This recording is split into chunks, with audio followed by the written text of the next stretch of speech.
بسم الله الرحمن الرحيم نحمده ونصلي على رسوله الكريم أعوذ بالله من الشيطان الرجيم أما بعد قد جاءكم من الله نور وكتاب مبين صدق الله العلي العظيم. آیت کا ترجمہ ہے بے شک آ چکا ہے تمہارے پاس اللہ کی جانب سے نور اور واضح کتاب. نور النبوت کے محترم سامعین، اللہ تبارک و تعالیٰ کے فرمان کے مطابق یقیناً یہاں آیت شریفہ میں نور سے مراد نور النبوت صلی اللہ علیہ وآلہ وسلم ہی مراد ہے.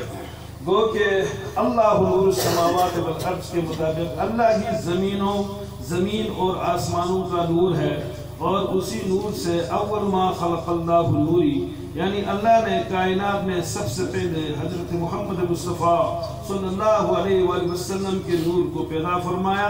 اور جب یہ نور ارحام و اسلاب پاکیزہ سے منتقل ہوتے ہوئے حضرت عبداللہ بن عبدالمطلب کے صلب مطہر میں پہنچا تو وہاں سے اس نور کا ظہور ہوتا ہے. تو گو کہ اس وقت دنیا کفر شرک کی ظلمت میں ڈوبا ہوا ہے، لوگ حق ہدایت سے محروم ہیں. عزت اور ذلت کے پیمانے لوگوں نے اپنے طرف سے بنائے ہوئے تھے. لڑکیوں کو زندہ درگور کرنا اپنی عزت سمجھتے تھے، کعبہ کی ننگا طواف کرنا اخلاص سمجھتے تھے، قتل و غارت وغیرہ عام تھی.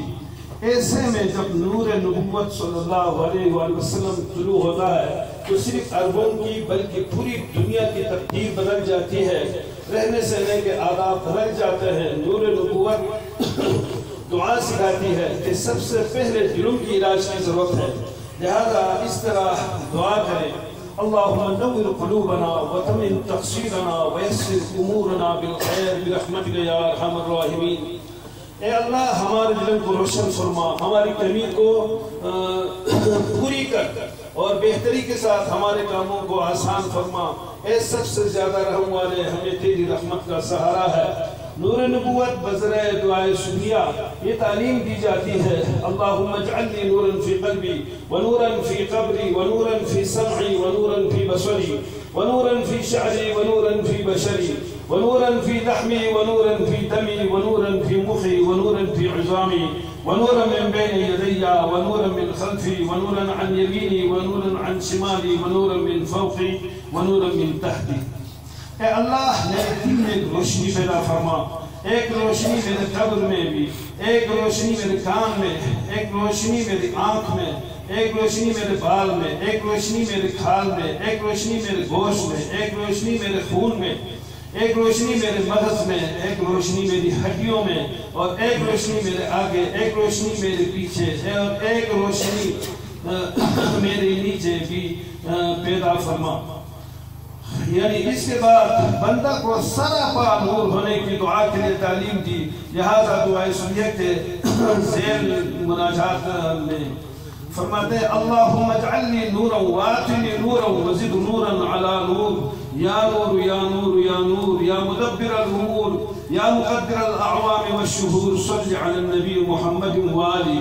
اے اللہ مجھے سراپا روشنی بنا دے، مجھے ایک روشنی عطا فرما، اور میری روشنی پر ایک اور روشنی کا اضافہ فرما.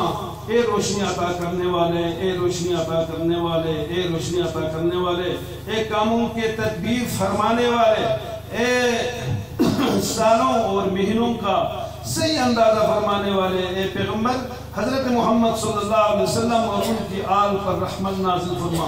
ان تمام مناجات کے بعد نور نبوت تعلیم دیتی ہے کہ اللہ تعالیٰ سے نہ صرف نور حاصل کرنے کے لیے دعا کرے بلکہ اتمام کے لیے دعا کرے.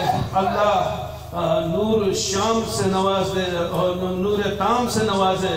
لہذا ربنا اتمم لنا نورنا واغفر لنا انک علی کل شیء قدیر. اے ہمارے رب ہمارے لیے اپنی روشنی کو کامل کر دے، ہماری مغفرت فرما، تحقیق تو ہر چیز پر قدرت رکھنے والا ہے. ان تعلیمات کی روشنی میں جب لوگ عمل پیرا ہوئے تو نہ صرف خود ہدایت یافتہ ہوئے بلکہ دوسروں کے لیے بھی رہبر و رہنما بن گئے. چنانچہ فرماتے ہیں: خود نہ تھے جو راہ پر اوروں کے ہادی بن گئے، کیا عجب تھی جس نے مردوں کو مسیحا کر دیا. جب یہ نور نبوت صلی اللہ علیہ وسلم اپنی روشنیاں بکھیرنا شروع کر دیا تو عرب آپ کی جانی دشمن ہو گئے، جن کے بارے میں رب العزت ارشاد فرماتے ہیں یریدون ان یطفئوا نور اللہ بافواہہم واللہ متم نورہ ولو کرہ الکافرون۔ لوگ سمجھتے ہیں کہ اللہ کے نور کو اپنی پھونکوں سے بجھا دیں، حالانکہ اللہ تعالیٰ اس نور کو مکمل کرنا چاہتا ہے، اگرچہ کافر ناپسند سمجھے۔